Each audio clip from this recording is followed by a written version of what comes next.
Bom dia, patriotas. Bom dia, pessoas de bem desse país varonil, pessoas que se acordam já concentrado nos fatos políticos, né? No que está acontecendo nessa crise política, nessa crise de autoridade, o país vivendo o auge de sua instabilidade jurídica, causado por, principalmente, um ministro da Suprema Corte que ousa desafiar todo o povo brasileiro, toda a nação, todas as pessoas de bom senso.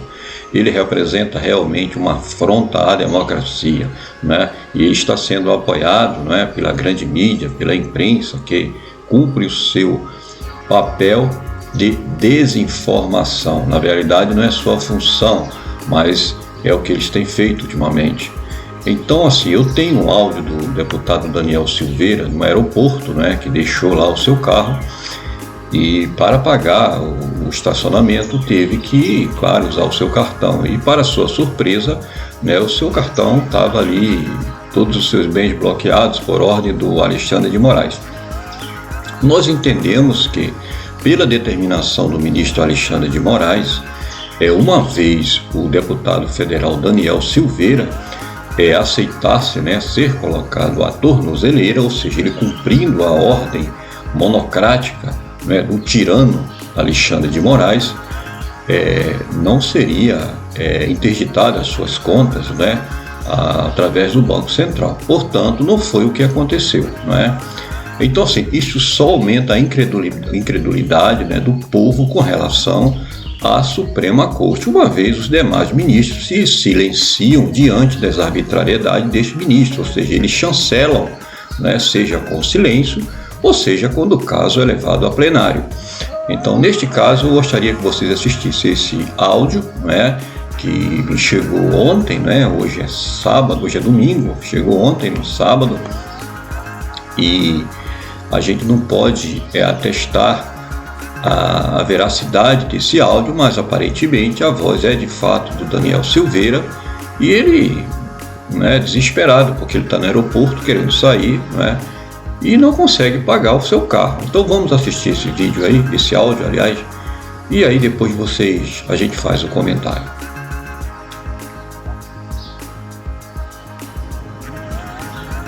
Fala, pessoal, estou aqui no aeroporto. Aqui é Daniel Silveira, eu queria que vocês espalhassem esse áudio. Estou aqui no aeroporto, fui pagar o estacionamento para poder ir para casa. A transação no cartão não foi aceita, porque a minha conta salário está bloqueada pelo Alexandre de Moraes. Um deputado federal com a conta bloqueada é sem crime. Eu não tenho crime financeiro. Eu não tenho sequer crime. Esse tipo de medida restritiva não existe no Código Penal, de processo penal. E eu estou preso no aeroporto porque eu estou tendo que esperar alguém trazer dinheiro para que eu possa pagar a porcaria do estacionamento e ir para minha casa. Tenho que pagar a faculdade da minha filha, eu tenho que pagar o plano de saúde da minha filha, eu tenho que pagar as minhas contas. E a minha conta de proventos, salário, está bloqueada. O Arthur Lira, ele está abrindo uma precedência contra o poder legislativo absoluta. Ele está abrindo precedência contra o poder legislativo. Ele deixou nas mãos do STF para julgar em plenário se são constitucionais ou não as restritivas quanto o meu caso. Eles vão dizer, evidente, não, nesse caso em específico é constitucional, nos outros não. A minha conta salário, gente, está bloqueada. Eu não tenho como movimentar dinheiro. Só que eu não tenho caixinha de corrupção, não tenho caixinha da Lava Jato, eu não tenho amiguinho que me dá mesadinha, não. Eu não tenho nada disso. O que eu tenho são os meus salários, que evidentemente ganho mais por estar como deputado. Claramente eu tenho uma pequena reserva na minha conta, porque eu também tenho todos os meus gastos, pouca, mas é o que me faz viver. O salário bateu esse mês, é o salário que eu estou pagando minhas contas, e literalmente eu não posso pagar, não pude pagar R$270 de estacionamento, porque não deu, a transação não foi aceita, porque eu estou bloqueado, minha conta está bloqueada. E o Arthur Lira está se ajoelhando para o Alexandre de Moraes. O Arthur Lira tem que pautar a sustação da ação, e tudo isso cai, porque é dever dele. Está lá no artigo 17, a linha G. do regimento interno da Câmara dos Deputados. Mas ele literalmente está fodendo a minha vida para simplesmente se proteger com o Alexandre de Moraes. A Magda Mofato, a deputada Magda Mofato, que relatou pela minha prisão, já disse que se equivocou e está comigo agora. Vários líderes de partido estão comigo. E o que eu estou brigando é para defender essas prerrogativas. Se não tem crime, se eu tivesse cometido um crime, tudo bem. Eu nem iria reclamar, falar, bom, eu cometi um crime. Estou errado. Crime contra a economia popular, qualquer coisa. Mas eu não tenho. Não cabe bloqueio de bens. Não cabe multa diária de 15 mil se eu conceder entrevistas. Isso é um absurdo. Deputado sem poder falar, sem poder estar em manifestação em qualquer parte do território nacional, tendo mandato limitado entre Rio de Janeiro e Brasília, Estado Federal. A gente tem o Estado Lato Senso, para a gente poder rodar 27 unidades federativas. Gente, o que está acontecendo é absurdo. Eu preciso que vocês pressionem comigo, Lira, para que ele paute essa sustação da ação penal. Tem 2 pedidos na casa, ele já deixou para incluir 3. E tem 2 tempestivos. Meu Deus, cara. Então aí, pessoal, vê-se o desespero do deputado Daniel Silveira, que é um deputado federal, tentando exercer o seu mandato de forma honesta, né? Tentando representar de fato os anseios daqueles que o elegeram de forma democrática, de forma honrosa, e que já tem o apoio da maioria maciça da população brasileira. Ele está sendo perseguido pelo ministro Alexandre de Moraes, que está agindo de forma anticonstitucional, uma vez no artigo 53, todo deputado federal tem imunidade parlamentar, né? Ele tem imunidade de palavra, votos e opinião, ou seja, não é simplesmente de palavra, votos e opinião, é de quaisquer palavra, votos e opinião. Isso está no artigo 53 da Constituição. Então, o ministro Alexandre de Moraes está atropelando o artigo 53. O presidente da Câmara dos Deputados, Arthur Lira, por sua vez, ele está chancelando, não é, esta arbitrariedade, porque ele não quer pautar, porque pela Constituição, para punir qualquer deputado federal, tem que ter a aprovação, o consenso do plenário da Câmara dos Deputados. Mas para que isso aconteça, é necessário o presidente da casa, no caso Arthur Lira, pautar, não é, esta decisão, essa imposição, esta restrição imposta pelo Supremo Tribunal Federal através da pessoa do Alexandre de Moraes. Então isso não está acontecendo porque, como a maioria sabe que está acompanhando, o deputado Arthur Lira tem casos lá no Supremo Tribunal Federal, portanto ele está agindo por interesses escusos, né, para defender a sua própria pele. Da mesma forma que o presidente do Senado, Rodrigo Pacheco, também não quer pautar os pedidos de impeachment. Para vocês terem ideia, o último pedido de impeachment foi aquele organizado pelo Caio Coppola, que teve cerca de 3 milhões de assinatura, não é? Então isto é democracia, é a vontade do povo, é que se pauta impeachment de ministro da Suprema Corte, não é?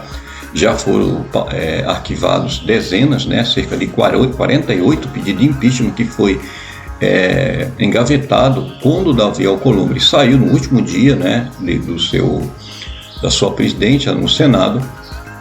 Ele simplesmente arquivou 48 pedidos de impeachment. Então foi sucedido pelo Rodrigo Pacheco e o Arthur Lira na outra casa, na Câmara dos Deputados, entregando a cabeça do Daniel Silveira, que é um dos seus pares, um deputado federal, que está representando não apenas o seu interesse, né, os seus direitos, mas o direito de todo o poder legislativo. Uma vez abre-se precedente, assim como o deputado está falando no seu áudio, e a Câmara dos Deputados está ficando de joelho, não é, ao Supremo Tribunal Federal, que agora passa a legislar, passa a invadir a casa, não é, que não poderia jamais, não é inviolável, né, todo o ambiente da Câmara dos Deputados. Jamais a Polícia Federal deveria entrar, porque lá tem a Polícia Federal Legislativa, não é? Para entrar teria que ter autorização da presidência da casa. Mas a pressão monocrática do Alexandre de Moraes com a chancela dos demais ministros da Suprema Corte, com exceção do Cássio Nunes e do ministro André Mendonça, que foram os dois indicados pelo Bolsonaro. Então é isso, pessoal. O fato é, nós estamos agora nesta situação, a população em peso, né, está apoiando o deputado federal, que passa a ser um herói nacional na luta pela democracia, e revela-se nesta crise institucional os covardes, né? Os covardes e os guerreiros. Pelo menos essa crise institucional serve para a população filtrar quem de fato representa os anseios da população. Então já podemos detectar facilmente que o Rodrigo Pacheco e o Arthur Lira são dois traidores, né? Traidores dos seus princípios. Traiu inclusive o juramento que fez quando assumiu a cadeira lá na Câmara e no Senado, né? Porque fizeram o juramento, né? Jurando cumprir a Constituição, cumprir as normas da casa, e isso não está sendo feito. Virou as costas para o Daniel Silveira, virou as costas para a Constituição e virou as costas para a vontade soberana do povo, uma vez ele é um representante, é um político que deveria se preocupar com isso. No momento, a sua situação deve ser tão crítica lá no Supremo Tribunal Federal, me refiro a seus processos, que ele simplesmente ignorou tudo isso e disse: o que vale agora é meu interesse, eu vou salvar a minha pele. Então, assim, pessoal, nós precisamos pensar bem antes de ir votar agora em outubro de 2022. Né? Nós já temos um belo filtro, uma ótima forma de você distinguir e saber filtrar. Né? Então essa Magda Mofato, por exemplo, que já demonstrou, ela foi a relatora, né, lá na votação da manutenção do Daniel Silveira. Então a deputada federal Magda Mofato, né, é um grande exemplo de uma deputada. Ela, por exemplo, foi a relatora, né, naquela votação da manutenção da prisão do deputado Daniel Silveira. E agora, coincidentemente, né, diante das circunstâncias, dessa pressão toda, quando a opinião pública se voltou para esta situação, né, aqueles eleitores mesmo desligados, desconectados, passaram a dar uma atenção maior a este caso específico do Daniel Silveira, haja visto a repercussão do fato, né? E aí me aparece aquela deputada que estava sumida, né, desde a sua relatoria na manutenção da prisão do Daniel Silveira, e vem mostrando arrependimento. Se fosse hoje eu votaria diferente, foi feito um acordo entre o Arthur Lira e o Supremo Tribunal Federal para que o deputado federal Daniel Silveira ficasse preso apenas uma semana. Então, blá, blá, blá, ela não convenceu, né? Ela é uma das traidoras, né? É uma pessoa que certamente não terá mais a simpatia, o reconhecimento dos eleitores de seu estado, e certamente ela não será reeleita. Magda Mofato, pessoal, lembrem deste nome. Ela foi a relatora lá na votação da manutenção da prisão do Daniel Silveira, e na sua relatoria ela recomendou a prisão do deputado.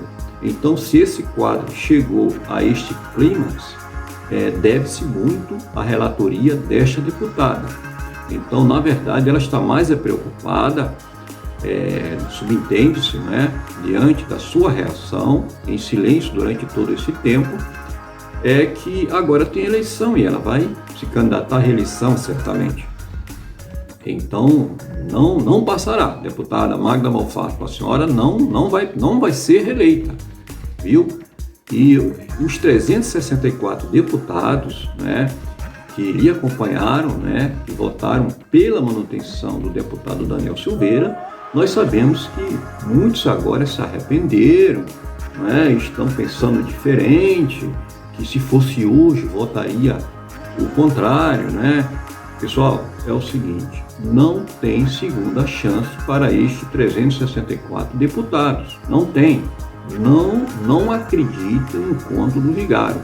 Eles, na época, ignoraram completamente o clamor popular. Eu lembro, teve manifestação, né, em favor do deputado Daniel Silveira, inclusive o presidente da República, o presidente Bolsonaro, né, pediu apoio, falou sobre o caso Daniel Silveira, mas mesmo assim 364 deputados, pessoal, votaram pela prisão. Então esses 364 deputados, isso nos dá um diagnóstico da nossa representação política na Câmara dos Deputados, ou seja, nós precisamos tirar toda essa gente, pessoal, sobra pouca gente ali. E nós teremos agora uma oportunidade agora em outubro de 2022. Então, quando você for votar, eu já falei isso no primeiro vídeo, falo novamente. Pessoal, primeira coisa, vá lá no Google, procure saber se o seu deputado votou favorável à prisão do deputado Daniel Silveira. Não é? Nesta votação foram 364 deputados. Se o seu deputado do seu estado estiver nessa relação, não vote nele. Olha, eu tenho certeza, em todos os estados tem gente novas, não é? Patriotas, líderes de manifestações, que são de direita, que são conservadores, e estão pedindo uma oportunidade para entrar na política e fazer diferente. Nós precisamos dar chance a essas pessoas. Não adianta nós queremos dar uma segunda chance para alguém que passou 4 anos lá sem nos representar e traindo, não é, a nossa confiança. Então você, eleitor, não venha reclamar se você reeleger ou votar em um desses 364 deputados. Outra coisa, pessoal, no Senado Federal, quando o Cajuru lá atrás, né, em 2021, fez uma relação, um requerimento para que votassem, não é, a discussão do impeachment do ministro Gilmar Mendes, só 29 senadores que assinaram, não é? Então nós temos aí mais ou menos cerca de 50 senadores e 364 deputados que não devem ser reeleitos, apesar que para Senado haverá apenas 27 vagas agora no próximo pleito, né? Então esses 27 senadores, que nós temos a consciência de tirar 27 desses 50 que não assinaram a relação do Cajuru para discussão do impeachment do Gilmar Mendes. Então, quem foram os 29 que assinaram? Esses 29, vamos dar chance para eles, pessoal. É sinal de que eles não têm rabo preso lá no Supremo. Ora, se o câncer do Brasil hoje é a Suprema Corte, só que nós, enquanto eleitores, não podemos retirar os ministros da Suprema Corte, eles só saem aos 70 anos, né? Então, fica muito complicado. E, aliás, aos 75 anos, né? Então, nós vamos tirar quem? Os nossos representantes que estão apoiando as ações nefastas e anticonstitucionais, tirânicas desse ministro da Suprema Corte. E aí você tem cerca de 50 senadores e cerca de 364 deputados federais. Você já tem o nome CPF desses políticos e agora em 2022 vamos dar as respostas para eles, né? Eu sei que as urnas eletrônicas não são confiáveis, né? As urnas eletrônicas realmente é outro problema que no momento não adianta. Quando eu digo não são confiáveis é porque a maioria da população brasileira não confia. Não adianta o ministro do TSE chegar e dizer, olha, é confiável, é transparente. E não conseguiu conquistar a confiança das pessoas, né? Então, é necessário você se mostrar confiante, se mostrar transparente no seu processo, no seu exercício, de sua função, no poder público. Então, as lideranças aí, a presidência do TSE não tem realizado isto, não é? Pelo menos aí é o que nós vemos, né? Muitos indícios de fraude, mas até o momento é o único mecanismo que nós temos. Então, vamos torcer para que as Forças Armadas, né, num processo aí de fiscalização, né, de vigilância, possa fazer o seu papel. Pelo menos as Forças Armadas é uma instituição ainda que preserva, né, uma reserva moral que nós temos e estará envolvida nesse processo de apuração dos votos. Ok, pessoal? Então, um forte abraço a todos, um bom domingo, que Deus abençoe a todos.